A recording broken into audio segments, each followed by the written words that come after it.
முருகருக்கு இஷ்டமான பூ இந்த செவ்வரளி மலர்ன்னு சொல்கிறாங்க. முருகருக்கு இஷ்டமான பூ செவ்வரளி மலர் மட்டும் கிடையாது. நம்ம முருகர் பக்தர்களான நம்ம அன்போடு ரொம்ப அன்பாக நம்ம எந்த மலரை முருகருக்கு நம்ம அணிவிச்சாலும் அது மாலையாக கட்டி நம்ம அவருக்கு போட்டாலும் அது மனசார ஏற்றுப்பார். அதை ரொம்பவும் பிடிச்ச மாதிரி தான் முருகருக்கு இருக்கும். எந்த மலராக இருந்தாலும் ஏற்றுப்பார். ஆனால் அந்த செவ்வரளி மலருக்கு மட்டும் ஏன் இவ்வளோ விசேஷம்? செவ்வரளி மலருக்கு ஏன் இவ்வளோ விசேஷம்னா, அந்த செவ்வரளி மலருக்கு கெட்ட சக்தியை அகற்றக்கூடிய ஒரு சக்தி அந்த மலருக்கு இருக்குது. நிறைய வீடுகளில் நம்ம பார்த்தோம்னா வாசல்லேயே அந்த செவ்வரளி மலர்கள் வச்சுருப்பாங்க.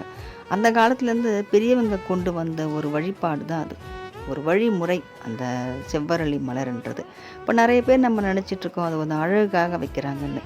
அந்த செவ்வரளி மலரை நம்ம வீட்டில் இருக்க சாமிக்கு போடும்போது நம்ம வீட்லேயும் கெட்ட சக்திகள் எல்லாம் போய் ஒரு நல்ல சக்திகள் நம்ம வீட்டுக்கு கிடைக்கும். அதனால தான் அந்த செவ்வரளி மலர் ரொம்ப சிறப்பாக சொல்லப்படுது. முருகனுக்கு அந்த செவ்வரளி மலர் அணிவிக்கிறோம்னா முருகனோட அனுகிரகம் பெற்றதாக கூட அந்த செவ்வரளி மலர்னு சொல்கிறாங்க. அதனால் அந்த முருகனுக்கு நம்ம எல்லா பூக்களும் சாத்தலாம். எல்லா பூக்களுமே நம்ம முருகனுக்கு அன்பாக வாங்கி தரும். முருகனுக்கு பிடிச்ச பூவை இந்த செவ்வரளியும் வாங்கி தரலாமே. நம்ம செவ்வரளியை கூட வாங்கி முருகனுக்கு நம்ம மாலையாக கட்டி கண்டிப்பாக நம்ம முருகனுக்கு போடுவோம். எல்லா பூக்களும் போடும்போது இந்த செவ்வரளியும் போடும்போது இன்னும் சிறப்பான ஒரு பலன்கள் நமக்கு கிடைக்கும். முருகனுக்கு விருப்பப்பட்டு நம்ம போடுறது, நம்ம விரும்பி போடுறது எல்லாமே முருகன் ஏற்றுப்பார்.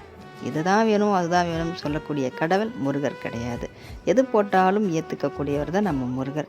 அதுவும் அவருக்கு பிடிச்ச செவ்வரளி நம்ம வாங்கி போடும்போது இன்னும் கொஞ்சம் அவருக்கு சந்தோஷமாக தான் இருக்கும். வெற்றிவேல் முருகனுக்கு அரோகரா.